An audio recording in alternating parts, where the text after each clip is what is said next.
Good morning बच्चों। आज हम जो फर्स्ट सैम्पल पेपर स्टार्ट किया था 10th का वही दोबारा आगे बढ़ाएंगे। तो हमने यहाँ तक कर लिया था कि हमारे संविधान के अनुसार अवशिष्ट विषयों पर कानून बनाने की शक्ति किसके पास है। अब हमने करना है कि गृह युद्ध से आप क्या समझते हैं। वैसे तो आपने बेल्जियम वाले चैप्टर में पढ़ लिया होगा, लेकिन फिर भी आप भूल जाते हो, बार बार रिवीजन की जरूरत है। तो गृह युद्ध क्या होता है? किसी मुल्क में, मुल्क का मतलब देश में, सरकार विरोधी समूहों, जो जो लोग या समूह सरकार के विरुद्ध होते हैं, समूहों की हिंसक लड़ाई ऐसा रूप ले ले कि वह युद्ध सा लगे तो उसे गृह युद्ध कहते हैं। किसी मुल्क में सरकार विरोधी समूहों की हिंसक लड़ाई, जो लोग सरकार के विरुद्ध होते हैं, लोगों के समूह सरकार के विरुद्ध होते हैं, उनके बीच जो हिंसक लड़ाई होती है वो ऐसा रूप ले ले कि जैसे युद्ध हो तो उसे गृह युद्ध कहते हैं। देश के अंदर जो लोग सरकार से खुश नहीं होते और फिर उन लोगों के कारण देश के अंदर जो लड़ाई होती है उसको गृह युद्ध कहते हैं। आगे हम देखते हैं अगला क्वेश्चन कौन सा है। गृह युद्ध आप लोग अच्छी तरीके से कर लेना। गृह युद्ध क्या होता है? किसी मुल्क में सरकार विरोधी समूहों की हिंसक लड़ाई ऐसा रूप ले ले कि वह युद्ध सा लगे तो उसे गृह युद्ध कहते हैं। अगला क्वेश्चन देखते हैं। बागानों में काम करने वाले लोगों की महात्मा गांधी के विचार एवं स्वराज को लेकर अपनी अवधारणा थी। इस कथन के समर्थन में तर्क दीजिए। मतलब जो बागानों में काम करते थे लोग, उन्होंने गांधी जी के वो कुछ जान, वो तो अंदर ही रहते थे बागान में। अंग्रेजों ने अंग्रेज बागानों में जिन लोगों से काम करवाते थे उनको बाहर जाने की इजाजत नहीं थी। लेकिन जब महात्मा गांधी जी आंदोलन कर रहे थे अंग्रेजों के विरुद्ध, तो उन लोगों ने जो स्वराज की, गांधी जी के विचार और स्वराज को का जो मतलब था उन्होंने अपने अनुसार ले लिया था। तो वो भी देखते हैं क्या उन्होंने क्या मतलब निकाला था। महात्मा गांधी के विचारों और स्वराज की अवधारणा के बारे में मजदूरों की अपनी समझ थी। असम के बगान असम के बगानी मजदूरों के लिए आज़ादी का मतलब यह था कि वे उन चार दीवारियों से जब चाहे आ जा सकते हैं जिनमें उनको बंद करके रखा गया था। उनके लिए आज़ादी का मतलब था वे अपने गाँव में संपर्क रख पाएंगे। 1859 के इनलैंड, ये आप वन वर्ड में भी याद कर लेना, इनलैंड इमिग्रेशन एक्ट ऑफ 1859 क्या है के तहत बगानों में काम करने वाले मजदूरों को बिना इजाजत बगान से बाहर जाने की छूट नहीं थी। तो बगान में, असम के बगानों में जो काम करते, चाय के बगान थे, वहां पे जो लोग काम करते थे उनको अपने मालिक से इजाजत लिए बिना वो बगान से बाहर नहीं जा सकते थे, बाहर जाने की छूट नहीं थी। उन्होंने गांधी जी के स्वराज के की जो अवधारणा थी और जो विचार थे गांधी जी के, उनका मतलब अपने आप ही निकाल लिया कि अब उन मजदूरों को बगानों की चार दीवारियों में नहीं रहना पड़ेगा और वो अब जब चाहे अपने गाँव जा सकते हैं, चार दीवारियों से जब चाहे आ जा सकते हैं। जिनमें उनको बंद करके रखा था, उनके लिए आज़ादी का मतलब था वे अपने गाँव से संपर्क, मतलब जो बगानों के मजदूर थे उनके लिए, जो पहले वो चार बगानों की चार दीवारी में बंद थे, उन्होंने गांधी जी की स्वराज की अवधारणा और विचार का मतलब क्या लिया कि अब वो उस चार दीवारी से कभी भी बाहर आ जा सकते हैं। जिन चार दीवारियों में उनको बंद करके रखा था, अपने गाँव में से भी संपर्क रख पाएंगे। लेकिन कौन सा क्वेश्चन आ सकता वन वर्ड में, कौन से एक्ट के तहत बगान के जो मजदूर थे उनको बिना इजाजत बगान छोड़ के जाने की छूट नहीं थी?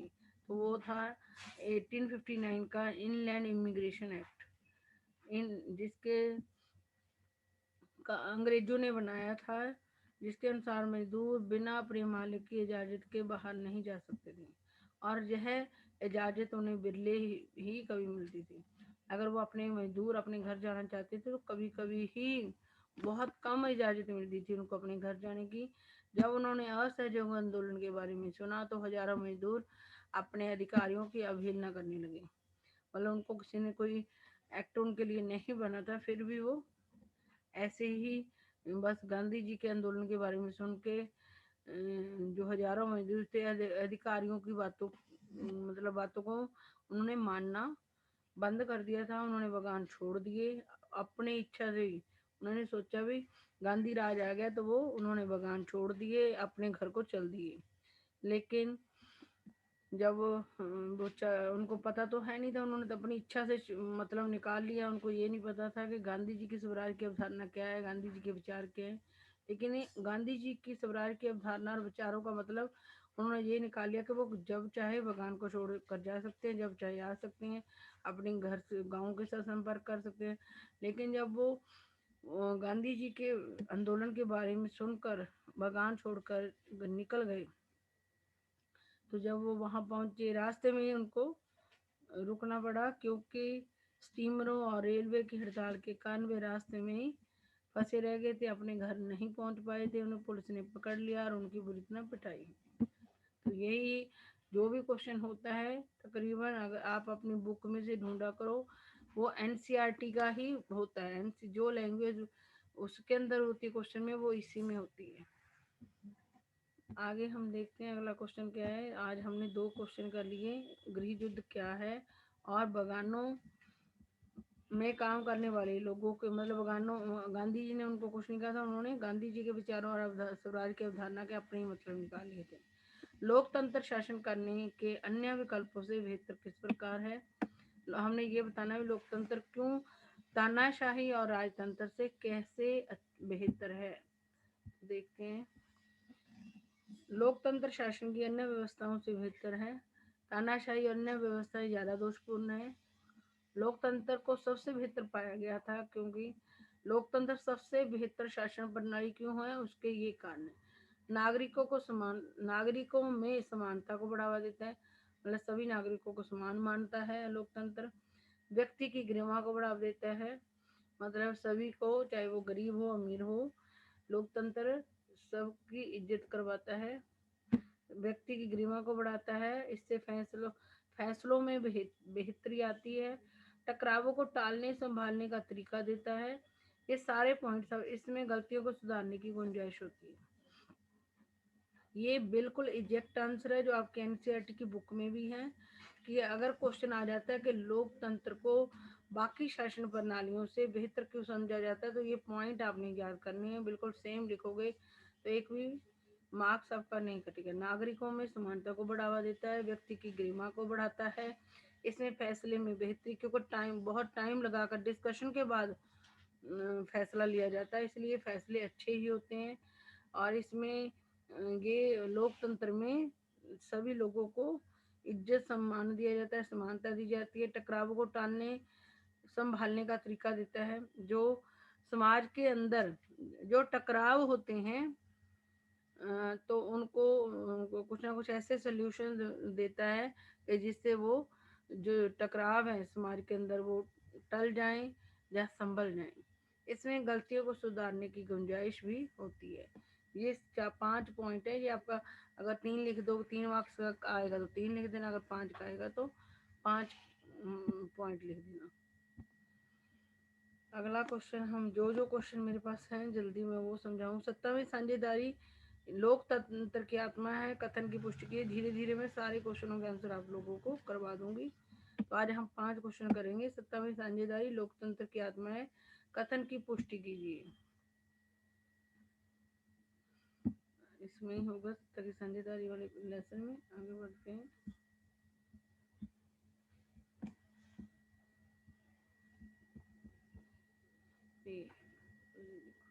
इस प्रकार सत्ता के बंटवारे में पक्ष में 2 तर्क दिए। यहाँ से आएगा सत्ता का बंटवारा लोकतांत्रिक व्यवस्थाओं के लिए ठीक है। इसके पक्ष में एक और बात कही जा सकती है और वह बात कहीं ज्यादा गहरी है। सत्ता की साझेदारी दरअसल लोकतंत्र की आत्मा है। लोकतंत्र का मतलब ही होता है कि जो लोग इस शासन व्यवस्था के अंतर्गत हैं उनके बीच सत्ता को बांटा जाए। सत्ता का बंटवारा लोकतांत्रिक व्यवस्थाओं के लिए ठीक है, मतलब देश के अंदर जो शक्ति है वो सबके अंदर बीच में बट जानी चाहिए। तो लोकतंत्र व्यवस्थाओं के लिए सत्ता का बंटवारा सही है। यहाँ जिन जिन देशों में लोकतंत्र सरकारें होती हैं वहाँ सत्ता का बंटवारा ठीक होता है। इसके पक्ष में एक और बात कही जा सकती है, वह बात कहीं ज्यादा गहरी है जो हमारे क्वेश्चन में आई है। सत्ता की साझेदारी दरअसल लोकतंत्र की आत्मा है। अगर सबके अंदर शक्ति का बंटवारा किया जाता है तो क्या होता है, लोकतंत्र ज्यादा अच्छी तरीके से लोगों का राज ज्यादा अच्छी तरीके से होता है, लोग ज्यादा खुश होते हैं। लोकतंत्र का मतलब ही होता है जो लोग इस शासन व्यवस्था के अंतर्गत हैं उनके बीच सत्ता को बांटा जाए। लोकतंत्र लोगों का राज कैसे आता है, जब सबके बीच में शक्ति का बंटवारा होगा। तो लोकतंत्र का जो अर्थ होता है वही यही होता है कि लोकतंत्र के अंतर्गत जो भी लोग आते हैं उनके अंदर सत्ता को यानी कि शक्ति को बांटा जाए। जो और इसलिए वह सरकार वही है जिसमें अपनी भागीदारी, मतलब वह सरकारें, किसी भी देश की जो सरकार है वो तब वैध है जिसमें अपनी भागीदारी के माध्यम से सभी समूह शासन व्यवस्था से जुड़ते हैं। वो सरकार वह सरकार होती है जिसमें जिस देश की वो सरकार होती है वहाँ के सभी लोग अपनी भागीदारी के माध्यम से उस शासन व्यवस्था से जुड़ते हैं। ये आंसर आप लोग को याद कर लेना, आपके बुक में ही है, टिक कर लेना इसको। सत्ता की साझेदारी लोकतंत्र की आत्मा कैसे है कि लोकतंत्र ही फिर आता है अगर सभी लोग खुश हों, जो कानून बनाए गए हैं सबको बराबर की शक्ति मिलती हो, समानता मिलती हो, स्वतंत्रता मिलती हो तो लोग खुश रहते हैं। अगर सबको जो खुश रहते हैं तो वहाँ सत्ता की साझेदारी है। इसका मतलब लोकतंत्र को सक्सेसफुल बनाने में सत्ता की साझेदारी ही अपनी भूमिका निभाती है। इस तरीके से हम कह सकते हैं कि सत्ता की साझेदारी लोकतंत्र की आत्मा है। अगला क्वेश्चन देखते हैं कौन सा है। आगे है भाषाई राज्यों का निर्माण हमारे देश में, ये पांच बार चार क्वेश्चन कर चुके हैं। भाषाई राज्यों का निर्माण हमारे देश में लोकतांत्रिक राजनीति का एक पहला और प्रमुख परीक्षण था। इस कथन की पुष्टि कीजिए। संघवाद में आ जाओ, ये है भाषाई राज्यों वाला। तो जो चीज वहाँ हेडिंग है वही सेम है हेडिंग है। भाषा के आधार पर प्रांतों का गठन हमारे देश की लोकतांत्रिक राजनीति के लिए पहली और एक कठिन परीक्षा थी। यही वो क्वेश्चन में भी यही है, चाहे आप देख लो।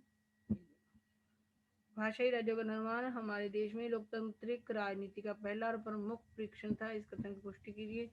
और बुक के अंदर ही आपके आंसर होते हैं।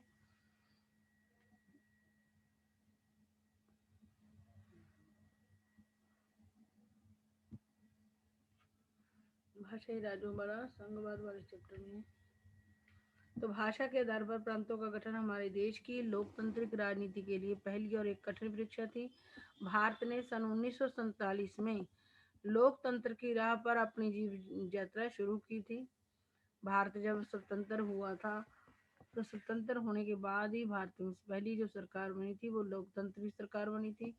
उस वक्त से लेकर 1947 से लेकर 2013 तक या 2020 तक अगर हम ध्यान भारत के राजनीतिक मानचित्र को देखते हैं तो हमें बहुत हैरानी होगी, हम आश्चर्यचकित रह जाएंगे कि अनेक पुराने प्रांत तो गायब हो गए हैं।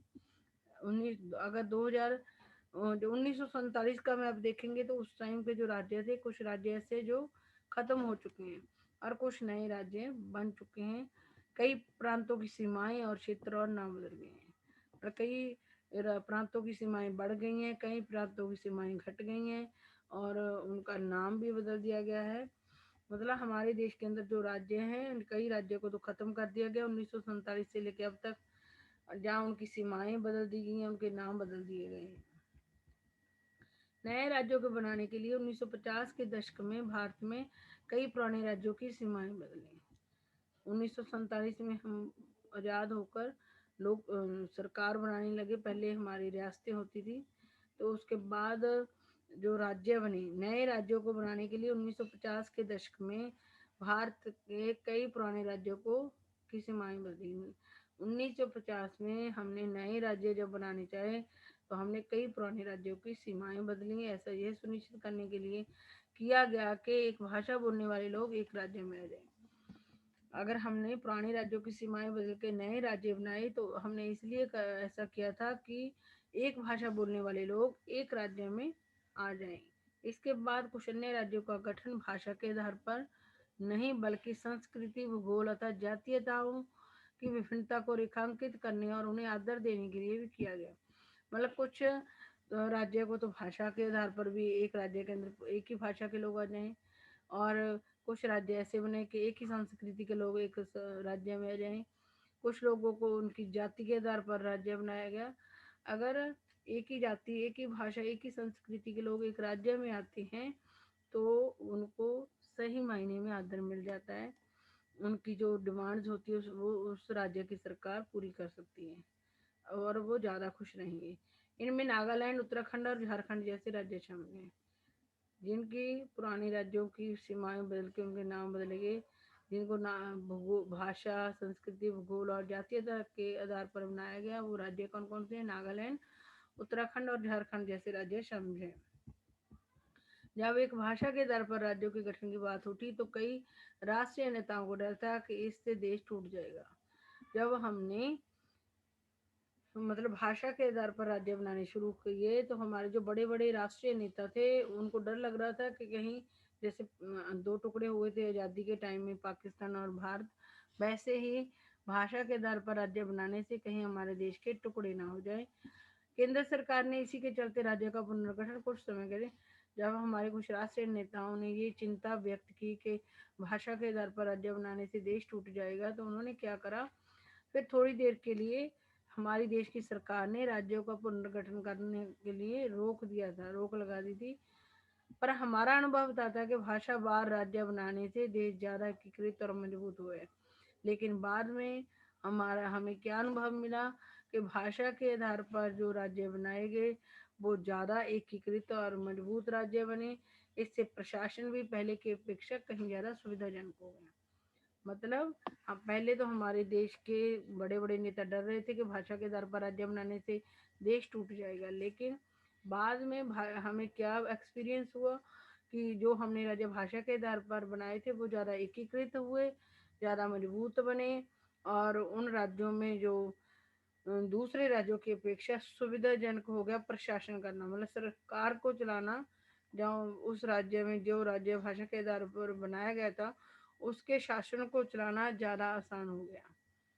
तो इस तरीके बच्चों ये आपके आज 5 क्वेश्चन हो गए और पांचों क्वेश्चन आप लोगों ने अच्छी तरीके से बार बार वीडियो सुन के जहाँ बुक में से लर्न करने हैं और लिख कर भी देखने हैं। और अगर मेरी वीडियो पसंद आई हो लाइक और सब्सक्राइब करना मत भूलना मेरे चैनल को। और गुड बाय।